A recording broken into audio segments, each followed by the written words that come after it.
நானும் மனுஷன் தானே. அந்த நேரத்தில் அத்தனை பேர் பாதிக்கப்பட்டு இருக்கும்போது எப்படி அந்த ஊரை விட்டுட்டு என்னால் கிளம்பி வர முடியும்?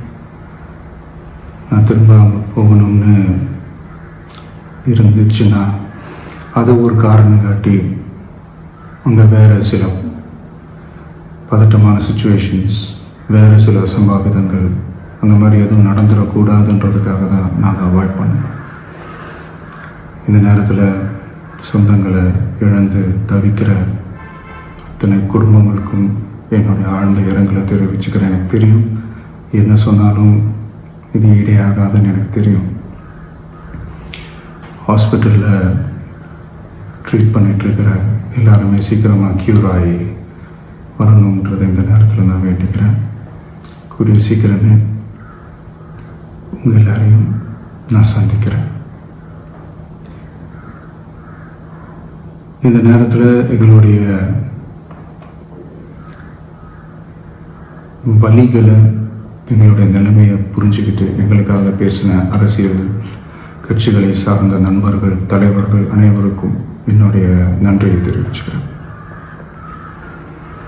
கிட்டத்தட்ட ஒரு 5 மாவட்டத்துக்கு பிரச்சாரத்துக்கு போனோம். இந்த மாதிரி எதுவுமே நடக்கல. ஆனால் கரூரில் மட்டும் ஏன் எப்படி நடக்குது, எப்படி நடக்குது? மக்களுக்கு எல்லா உண்மையும் தெரியும். மக்கள் எல்லாத்தையும் பார்த்துக்கிட்டு இருக்கிறாங்க. கரூரை சேர்ந்த அந்த மக்கள் அந்த உண்மையெல்லாம் வெளியில் சொல்லும்போது எனக்கு கடவுளே நேரில் வந்து இறங்கி அந்த உண்மைகள்லாம் சொல்கிற மாதிரி எனக்கு தோணுச்சு. சீக்கிரமே எல்லா உண்மைகளும் வெளியில் வரும்.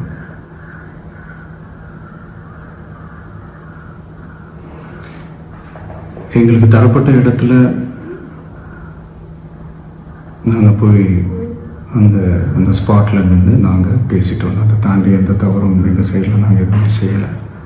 பட் இருந்தாலும் எங்கள் கட்சியை சேர்ந்த நிர்வாகிகள், தோழர்கள் மேலே எஃப்ஐஆர், அது மட்டும் இல்லை சோஷியல் மீடியாவை சேர்ந்த நண்பர்கள், தோழர்கள் அவங்க மேலே எஃப்ஐஆர்லாம் போட்டு இப்போ பிடிச்சிக்கிட்டு இருக்கிறாங்க.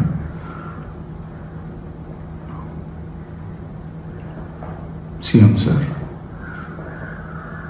உங்களுக்கு ஏதாவது இந்த பழி வாங்கணும் அப்படின்ற எண்ணம் ஏதாவது இருந்துச்சுன்னா என்ன வேணாலும் பண்ணுங்க. அவங்க மேலே கை வைக்காதீங்க. நான் ஒன்று வீட்டில் இருப்பேன், இல்லை நான் ஆஃபீஸில் இருப்பேன். என்ன வேணாலும் செய்யுங்க.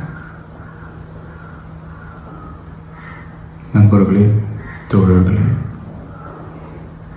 நம்மளோட அரசியல் பயணம் இன்னும் ஸ்ட்ராங்காக, இன்னும் தைரியத்தோட கண்டினியூ ஆகும். தேங்க்யூ. பிளே ஸ்டோர் மற்றும் ஆப் ஸ்டோரில் இருந்து பாலிமர் செயலியை QR கோடு மூலம் பதிவிறக்கம் செய்யுங்கள். செய்திகளை உடனுக்குடன் பெறுங்கள்.